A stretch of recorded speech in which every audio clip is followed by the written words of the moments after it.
Bonjour à tous, c'est Pierre pour Technoid et bienvenue pour ce petit test. Pour le coup, vu ma fatigue assez avancée ces derniers temps, j'en profite pour parler de ce petit truc très simplement et très rapidement. Puisque donc vous voyez ici un DAC USB-C, ici avec donc la sortie, avec une petite clé USB. Cette petite clé USB va permettre notamment à flasher le firmware, donc vous avez juste à aller suivre le lien dans la description, vous suivez ce qu'il y a à faire, c'est tout simple, c'est rapide, et comme ça vous avez la nouvelle version. Vous avez plusieurs firmware à installer, soit vous utilisez le classique, soit audio plus musique, donc ça permet de prendre des appels, mais aussi d'avoir de la musique de bonne qualité, soit pure musique, donc ce fait que vous ne pourrez pas prendre des appels. Par contre, la musique ce sera en qualité maximale qui est disponible sur le DAC. Ce qu'il faut savoir, c'est que nous sommes dans le DAC, le HD Sonata, enfin IDES Sonata HD. Le DAC dedans est un Cirrus Logic CS42L42 que l'on retrouve aussi chez Apple. C'est-à-dire que dans l'adaptateur de chez Apple, c'est exactement la même chose. Alors maintenant, il n'y en a plus sur l'XS, mais ça c'est un autre problème. Ce qui fait que vous avez ça, et vous avez donc ça pour le flasher, mais vous pouvez aussi écouter la musique. Donc si vous voulez l'écouter sur un PC qui n'a pas une très bonne sortie son, eh bien vous avez juste à le mettre en USB-C, hop, voilà, et c'est parti mon kiki. Vous pouvez aussi le retrouver sous le nom Tempotech, qui à la base c'est lui qui a créé, puisque on voit le logiciel s'appelle Tempotech, donc IDES ou Tempotech c'est exactement la même chose, c'est exactement le même matériel. Ce qu'il faut savoir, c'est qu'il est résistant. Petite anecdote, il est passé à la machine à laver, et c'est pas les machines en 30 minutes que je fais, hein, c'est les machines qui durent 2 heures. En plus de ça, après, elle est passée au séchoir. Séchoir aussi, c'est pareil, c'est 1h30, un truc comme ça. Et il a résisté. Là, ça s'est juste un petit peu déformé, ce qui fait que ça gardait un peu cette forme-là avec la chaleur. Mais c'est resté comme ça, et ça fonctionne toujours aussi bien. Pour le coup, ça c'est une bonne chose, ça permet à ce que des accidents, même avec des accidents, ça va bien fonctionner. Au niveau de la qualité sonore, on est sur quelque chose qui est pas mal du tout, qui est mieux que les câbles USB KZ. Alors, ça reste un adaptateur. L'avantage est surtout, que ce soit du 2 pins ou du MMCX ou des trucs classiques, vous pouvez l'utiliser sur n'importe quel écouteur et même des casques, parce qu'il est vraiment puissant. Donc ça, c'est une première chose. L'autre chose, au niveau de la qualité sonore, donc moi, je suis sur la version 2.0 en mode pure musique pour avoir le maximum de qualité sonore. Donc forcément, ça va prendre un petit peu plus. Hein. Ce type de DAC a tendance à un peu bouffer un peu plus de batterie que la normale. Donc ça va être une première chose. Mais vous aurez une qualité sonore vraiment mieux en tout cas. Les Cirrus Logic dans l'entrée de gamme a tendance à avoir un son plus naturel que la concurrence, ce qui est une bonne chose.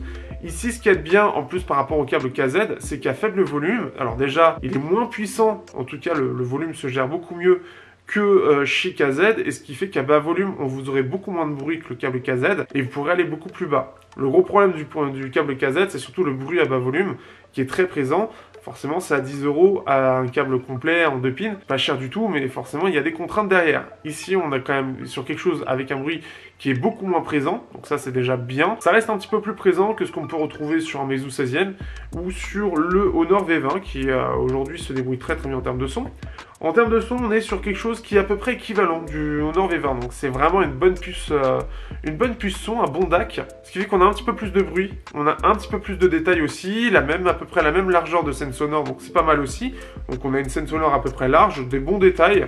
Ça reste en dessous du Meizu 16e. C'est à peu près équivalent, un petit peu plus ou moins bien que l'Honor V20. Et en gros, après, il peut gérer absolument tous les écouteurs. J'ai eu aucun souci de ce point de vue-là.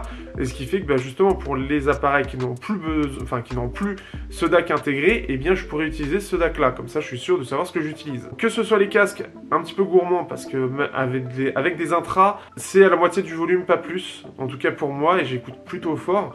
Avec des casques un peu gourmands, vous mettrez un peu plus de volume, mais il l'acceptera sans problème. C'est possible que ça prenne un peu plus de batterie par contre. Néanmoins, en tout cas, ce qui fait que c'est un petit DAC que je recommande. Si vous cherchez justement une solution qui est un peu, entre guillemets, universelle et de bonne qualité, en plus de ça, qui soit résistant, parce que l'avantage, c'est quand même d'avoir un câble tressé, qui fait que ce sera beaucoup plus résistant dans le temps que des câbles classiques. Ça, c'est une bonne chose. Qu'en plus de ça, on peut améliorer le firmware, donc ce qui fait que par rapport au départ, à mon avis, la qualité sonore a dû bien évoluer. En tout cas, je sais qu'il y a eu des évolutions là-dessus. Donc ce qui fait que vraiment, pour le prix, ça vaut le coup. Ça vaut 25-30 € selon ce que vous trouvez. C'est pas très cher, je vous mets le lien dans la description. N'hésitez pas, quand vous le recevez, à le mettre à jour. Et après, enjoy, tout simplement. Profitez de votre musique et profitez de votre musique, que ce soit sur votre smartphone ou que ce soit sur votre PC. Donc ça, c'est vraiment la petite chose un petit peu plus... le petit plus sympa, j'ai envie de dire, qui permet de profiter où que ce soit de sa musique en bonne qualité, quel que soit l'appareil sur lequel vous le branchez. Donc que ce soit des petits MacBook, enfin MacBook non, mais des petits trucs chinois, des petites tablettes, des trucs comme ça, des petits hybrides de Windows avec une sortie USB mais le son en jack est assez mauvais. Solution. Un OnePlus 6T, la sortie son n'est pas excellente. Solution. Voilà, tout simplement, c'est efficace, ça mange pas de pain. Bref, en tout cas, c'est quelque chose que je recommande. Ça a été le petit test rapide, c'est vraiment le petit truc que je voulais vous parler. Donc c'est toujours ça. Il va falloir que je pense à vous parler de la version 2 pins des 10 Mac Pro, comme le câble KZ, mais en version 2 pins.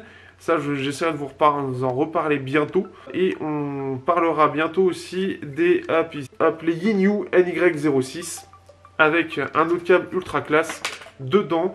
Et puis voilà, c'est tout ce que j'avais à dire. Merci aux tipeurs, merci à vous, merci aux Utipeurs aussi, puisque maintenant j'ai ouvert ça. Donc n'hésitez pas, si vous voulez m'aider, vous avez ces solutions-là. Regardez des pubs, que ce soit sur Tipeee ou Utip.